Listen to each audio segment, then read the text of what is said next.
Welcome, guys, back to the I Love Wrestling podcast. I'm your host, as always, Justin Woolwine, and today we're welcomed by the greatest tag team in professional wrestling history, Matt and Jeff Hardy. How we doing, guys? Doing good, man. Good man. We're gonna start off hot. At Bound for Glory, the Hardys take on Team 3D one last time. What's going through your mind going into this match, and how important is it that you guys get to run this back one more time? It's cool because it's something that I don't think we actually thought would happen. Devon had some health issues, and fortunately, he's in a good place right now, and he's cleared to do this and go out and compete and wrestle. So it's going to be really cool. We've had a rivalry with these guys that has lasted over a quarter of a century, which is wild to say out loud, but it has. And we are going to cap it off the right way. And I got to tell you, we got a lot of love for Bully and Devon, but this is we take this very serious. This is about cementing our legacy, and we want to prove to the world that we are the greatest of all time. Yeah, and it reminds me too, working with the Team 3D so much. Me and Bully Ray have one hell of a backdrop. It might be the best backdrop in professional wrestling. So look out for that at this year's Bound for Glory. Okay. Matt, I want to know like what went into your decision in making the return to TNA? Um, After my AEW deal had expired, I'd had 3 or 4 conversations with them about returning and doing some stuff. TNA just felt like a place that we could go to and we could contribute, and they would utilize us. Tommy Dreamer is the guy doing the booking, and he was pretty persuasive. I always had a great relationship with him, and he's really good about knowing how to utilize myself and Jeff in the best way possible. And just at TNA, I thought I would be looked at as valuable, and Jeff did as well. And they really put us in the perfect position to succeed. And as you can see, it has definitely worked because there's been so much growth of TNO over the last year. Jeff, what was your reaction seeing Matt come back? Yeah, I had no idea that Matt was going back to TNA, and I had about a month left on my AEW deal. And I finished a workout one morning, and my wife said, "Hey, did you know Matt was going back to TNA?" And I said, "No, I had no idea." And then I looked up YouTube the footage of it, and I was like, "Whoa, this is really cool." And there was a little bit of hesitation as far as me and what I thought I might do, but and then I said, "Wait, what?" I had so many great moments and memories in TNA. That's when I started painting eyes on my eyelids back in 2012 and had a really good run there. And this is perfect. And then I thought, oh my God, I'm exactly where I'm supposed to be, and this is going to be great when I go back to the TNA dimension to save my brother once again. No, the Hardys are one of the most decorated tag teams of all time. It's undisputed. How important is this fourth reign to the legacy of the Hardys? It is important. It's we are really working hard to cement our legacy. Just even coming in to TNA and being together as a team, we just wanted to show how we could contribute. We wanted to also show how we could be selfless and help young teams and try and build young teams and give them a rub and let people who may know us from being on TV now for 27 years. I know the Hardys, but they discover the Rascals or they discover a First Class or whoever it may be. So it's been great. They put us in a position to succeed, and we feel valuable, and that's really important at this stage of the game for us. Yeah, and I hope and pray when people hear that I'm back, that we're back in TNA, they go, "Oh my God, that's so cool. I'm gonna have to check that out." That they do kind of fall in love with guys like Leon Slater and just see how amazing, he is and they are. So yeah, it feels good, like Matt said, to feel valuable again. You know, doing this podcast, the Hardys are always brought up when I ask the question of who their favorites are, who their biggest inspirations are. How does hearing things like that make you guys feel at this stage of your career? It's wild, but we it's as strange as it says this, as strange as it sounds to say this, it's almost become commonplace and normal because we hear it all the time. There's so many younger tag teams that we deal with, and like we were their guys when they were coming up, and their dream was to wrestle us, and now we get the opportunity to do that. But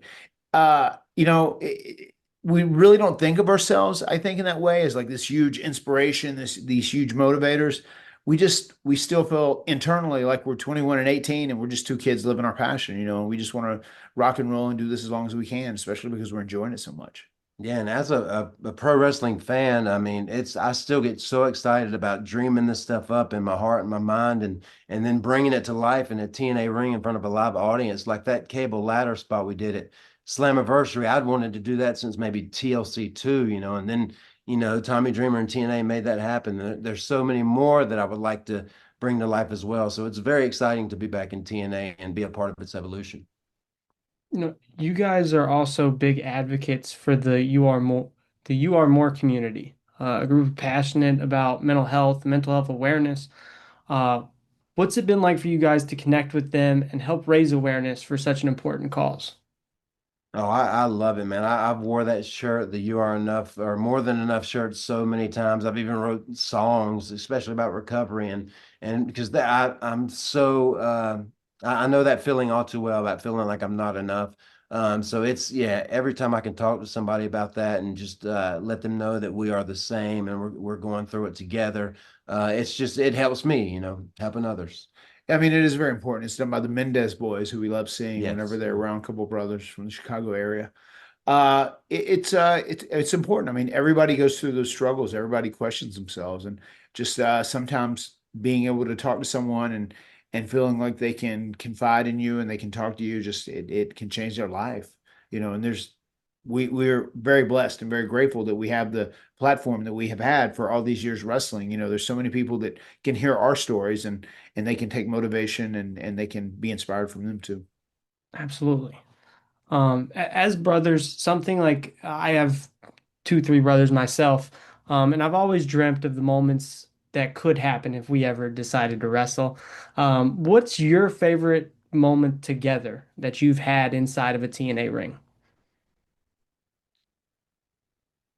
I was saying the first ever tag team ladder match was probably the most life-changing match for us or moment, but it might be for me in 2017 our return to WrestleMania because that was for a long period of time I didn't think that would ever happen and just to get that reaction and to feel that energy of the WWE universe again was just super cool.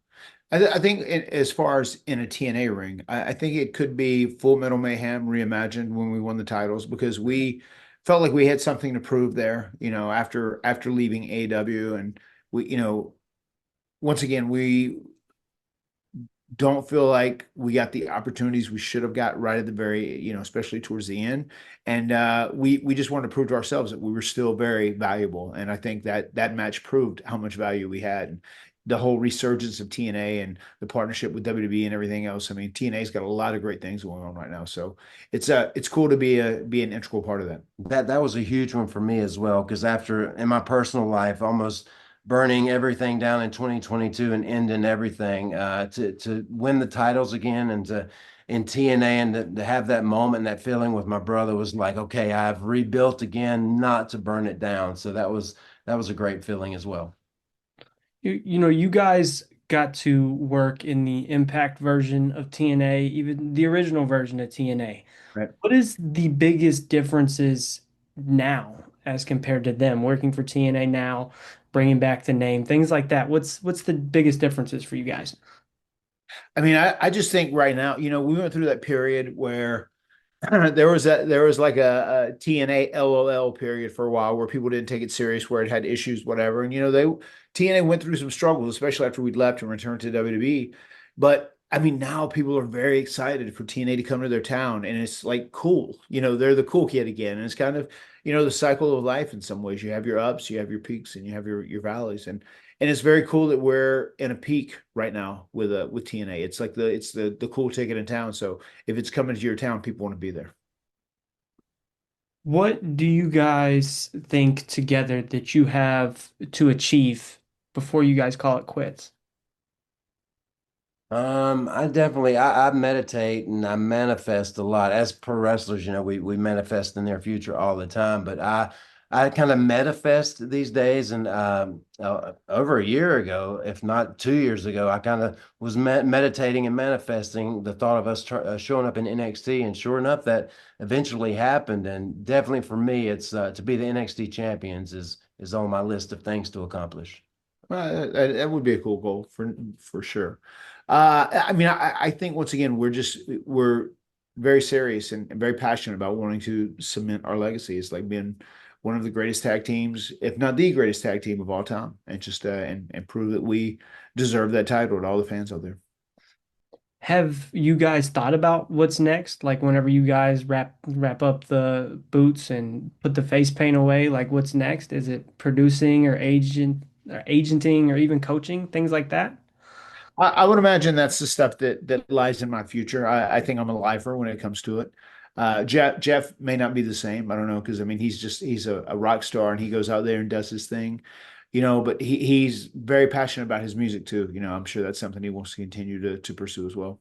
Yeah, I'm crazy. I'm working crazy hard on my original music and evolving as a singer. So I'm hoping that works out in some way, shape, or form.